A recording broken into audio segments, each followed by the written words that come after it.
యేసుక్రీస్తు నామమున ఈ భీమగుండం ప్రాంతంలో నివసిస్తున్న మీ అందరికి కూడా శుభములు తెలియజేసుకుంటా ఉన్నామండి. ప్రియ సోదరి సోదరులారా, ఇప్పుడు మేము ఒక పాట పాడటం మీరందరూ విని ఉంటారు కదా. మనకై యేసు మరణించినాడు. అవునండి, మన పాపముల కొరకు యేసుక్రీస్తు ప్రభుల వారు ఆయన సిలువలో మరణించినాడు. ఎవరు యేసుక్రీస్తు ప్రభు? ఎందుకు మరణించినాడు?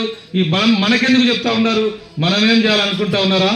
సోదరులారా, యేసుక్రీస్తు ప్రభుల వారు మనందరి పాపముల కొరకైనా సిలువలో మరణించాడు. మనమందరం కూడా పాపాత్ములమే. జన్మత కర్మత మనం పాపాత్ములమండి. మన పురాణాలు ఘోషిస్తా ఉన్నాయి, జన్మనాయి శూద్ర, జన్మంతోనే మనం పాపలమండి. కనుక ఈ పాప జీవితంతో మనం దేవుని చూడలేం. ఈ పాప జీవితంతో స్వర్గరాజ్యాన్ని మనం చేరలేం. కనుక మన పాపం పోవాలి, మనం స్వర్గరాజ్యం చేరాలంటే నిర్దోషమైన నిష్కలంకమైనటువంటి రక్తం మనకు అవసరం. కనుక ఈ లోకంలో నీతిమంతుడు లేడు, ఒక్కడు కూడా లేడు.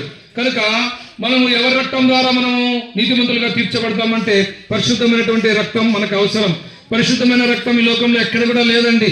కనుక పరిశుద్ధమైన రక్తాన్ని చిందించడానికి పరిశుద్ధుడైనటువంటి దేవుడే, పరమాత్ముడైనటువంటి దేవుడే నరావతారిగా ఆయన భూమి మీద కరుదించినాడు. ఆయన ఎవరు అంటే యేసుక్రీస్తు ప్రభుల వారు. యేసు అనగా రక్షకుడు. నిన్ను నన్ను పాపం నుంచి రక్షించడానికి ఆయన ఈ లోకానికి దిగి వచ్చినాడు.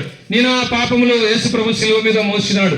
నేను ఆ పాపముల కొరకు ఆయన శరీరం చిత్రవద గావించబడింది. యేసు ప్రభువును కొరడాలతో కొట్టినారు. యేసు ప్రభు ముఖం మీద ఉమ్మి వేశారు. యేసు ప్రభుని పిడిగుద్దులు గుద్దినారు. యేసు ప్రభు చెంప మీద ఎంటుకలు బీకినారు. ఒక భక్తుడు అంటాడు, యేసు ప్రభుల వారి వీపు నాగటి చాలల వలె దున్నబడిందంట. ఎందుకు తెలుసా? నీ కొరకు నా కొరకే. ఎంత ప్రేమ!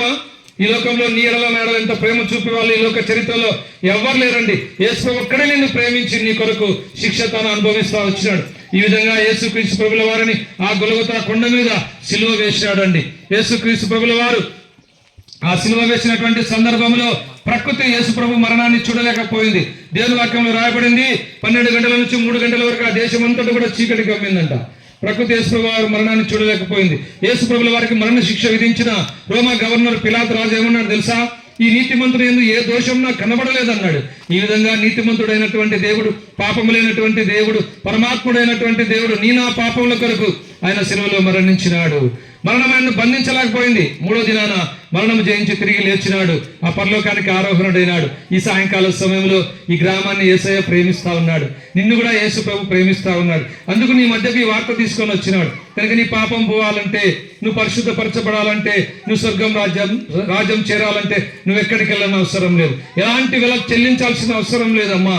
నీ కొరకు యేసు ప్రభు ఎప్పుడో సిలువలో చెల్లించేసినాడు. కనుక నువ్వు ఇప్పుడు ఏం చేయాలంటే యేసు ప్రభువును నువ్వు నీ సొంత రక్షకునిగా అంగీకరించాలి. యేసు ప్రభువా, నేను పాపిని, నీ రక్తంతో నన్ను కడుగుము, పవిత్రపరచుము. మీ బిడ్డగా చేసుకున్న ఒక చిన్న ప్రార్థన చేస్తే చాలు. యేసు రక్తము ప్రతి పాపం నుంచి నిన్ను కడుగుతుంది, పవిత్రపరుస్తుంది, పరిశుద్ధపరచబడుతుంది. పరిశుద్ధపరచబడిన వారికే పరలోకం, లేకపోతే నిత్య నరకం, అగ్నిగుండం, పాతాళం. దేవుని వాక్యంలో ఒక మాట ఉంది, ఒకడు సర్వలోకమును సంపాదించుకొని తన ప్రాణమును పోగొట్టుకొని నరకంలో ప్రవేశించటం వానికి ఏం ప్రయోజనం? అన్ని సంపాదించుకున్నావు, కానీ దేవుని పొందకుండా ఈ లోకం విడిస్తే నిత్య నరకం, అగ్నిగుండం, పాతాళం ఉంది. దేవుని వాక్యం సెలవిస్తా ఉంది, మానవుని జీవితం ఎంతలో కనబడి ఎంతలో మాయమైపోయే ఆవిరి వంటిదండి మానవ జీవితం.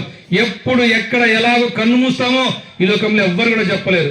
అయితే నువ్వు పాప క్షమాపణ పొంది యేసు ప్రభుని హృదయంలో చేర్చుకుంటే నువ్వు ఈ లోకం విడిస్తే పరలోక రాజ్యంలో ప్రభుతో కూడా నువ్వు ఉంటావు. అలాగ నువ్వు ఉండాలన్నదే దేవుని యొక్క సంకల్పం. అందుకొరకే ఈ సాయంకాల సమయంలో యేసుక్రీస్తు ప్రభుల వారు మీ మధ్యకు యొక్క రక్షణ స్వార్థం తీసుకొని వచ్చినాడు. ఆలస్యం చేద్దామా? ఇప్పుడే ప్రభుని యేసు విశ్వాసం ఉంచండి. అప్పుడు మీరును మీ ఇంటి వారిని గొప్ప ఆత్మరక్షణ, పాపక్షమాపణ, పరలోక రాజ్యం మీరు పొందగలరు. ప్రభుని యేసు విశ్వాసం ఉంచము. అప్పుడు మీరును మీ ఇంటి వారిని గొప్ప ఆత్మరక్షణ, పాపక్షమాపణ, పరలోక రాజ్యం మీరు పొందగలరు. యేసు ప్రభుల వారి గురించి మీకు ఇంకా ఎక్కువగా తెలుసుకోవాలని ఆశ ఉంటే మా సహోదరులు మీ వద్దకు చిన్న చిన్న కరపత్రాలు తీసుకొని వస్తున్నారు. అది పరిశుద్ధ గ్రంథమైన బైబిల్ నుంచి ముద్రించబడినాయి. వాటిని తీసుకుని చదవండి, సత్యాన్ని గ్రహించండి.